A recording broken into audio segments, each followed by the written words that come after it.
Showbiz Report. Get out! Trending si SB19 member Stel dahil sa pagbirit niya ng All By Myself ni Celine Dion sa Hitman concert ni David Foster kagabi. Napahanga ang mga manonood dahil sa galing ni Stel sa pagkanta. Napawaw nga si Foster nang marinig niya ang pagbirit ni Stel. Ayon kay Foster, ilang beses noon sinubukan ni Celine Dion na abutin ang mataas na nota ng kanta, pero si Stel isang beses lang at naabot na niya. Kwento rin ni Signal TV President and CEO Jane Basas, hindi raw parte ng original program ang pagkanta ni Stel nito. Narinig lang daw ni Foster si Stel habang nagre-rehearse kaya hinikayat niya si Stel na kantahin ang All By Myself. Bukod dyan, kinanta rin ng SB19 member ang All I Ask ni Adele, Defying Gravity at solo single niyang Room. Siya po ang opening act sa naturang concert kagabi. Good morning sa lahat din po ng mga nanood ng David Foster and Friends. Galing Ayan, naman, si no? Brad Jeff din, tuwan-tuwa pati ang kanyang may nag-date bahay sila. na si Ma'am Grace. Alright, so thank you din po sa Media Quest Live. Sila po ang punong abala dito po sa konsyertong ito. Kaya abangan nyo pa po ang ilang pang konsyerto na ihahatid po ng Media Quest, M-Quest Live. Samantala, nagpasalamat din po naman ang Nation's Girl Group na BINI dahil po sa pagbuhos ng kanilang endorsement. Ngayon, sila po ang endorser ng sikat na fast food brand sa bansa. Brand ambassador din ang naturang grupo ng isang online shopping platform. Blessed nga daw po sila sa kaliwat kanan pong mga endorsement at mga racket. Ngayon, naghahanda na po sila para po sa nalalapit nilang solo concert. Sa katunayan, humiling pa raw po sila ng mas maraming araw para po makapag-practice. Nais daw po nilang masulit ng mga blooms ang gastos sa kanilang pagbili ng ticket mula June 28 hanggang June 30. Gaganapin po ang 3 araw na Biniverse Concert.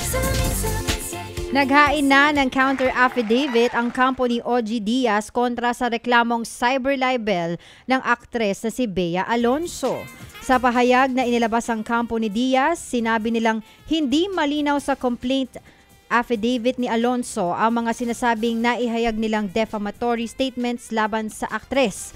Bigo nga rin daw ang panig ni Alonzo sa pagbibigay ng mga mas malinaw na pruweba ng pagpahayag ni na Diaz ng mali siya at pagsasawalang bahala sa katotohanan. Giit pa ng kampo ni Diaz, hindi makatarungan ang hinihinging 30 million pesos na danyos ng kampo ni Bea Alonzo. Nitong Mayo, nang magsampa ng reklamong cyber libel ang aktres laban kina OG Diaz at Christy Fermin. Kasunod pa rin yan ang naging issue ng hiwalayan nila ni Dominic Roque. Wala pang tugon sa counter affidavit si Diaz ni Diaz si Bea. Humingi po naman ng paumanhin o nag-sorry ang mga online personality na sina Rosmar Tan at Rendon Labador at ilang pang kasamahan nila. Bunsod nga po ng viral video ng kanila pong pakikipagtalo sa isang staff ng munisipyo ng Coron, Palawan. Humingi ng paumanhin sila Rosmar sa nakasagutan nilang staff na si Jokay Abiab. Nagsorry din sila sa mayor. Opo, at sa lahat po ng mga taga-Coron, Palawan. Sabi ni Rosmar, nadala lamang siya ng kanyang damdamin. Opo, dagdag pa ho naman ni Labador, magsisilbing aral ang nangyari para po sa kanilang lahat. Dahil po sa pakikipagtalo nila, sila po idineklarang persona non grata sa buong lalawigan ng Palawan. Ibig sabihin ng persona non grata ay hindi welcome sa lugar ang isang tao. Bagamat hindi maaaring pigilan silang pumunta doon. Ano po? Nag-ugat nga po ang away sa Facebook post ng isa pong staff ng munisipyo na sinabing ginagamit lamang nila Rosmar at Rendon ang Coron para sa kanilang content sa social media. Itinanggi naman ni Rihanna ang rumor na magre-retire na siya sa music scene. Nag-ugat po yan sa trending pictures niya na suot ang t-shirt na I'm Retired. Pero sa kanyang mga interview, sinabi ng singer na naghahanda pa nga raw siya sa 9th album niyang R9. Wala pang detalye kung kailan ito ilalabas. 2016 pa nang huling maglabas ng album si Rihanna na Anti. Ted Filon at DJ Chacha. Ngayon, nasa Radyo 5, 92.3 News FM. Monday to Friday, 6 to 10 a.m.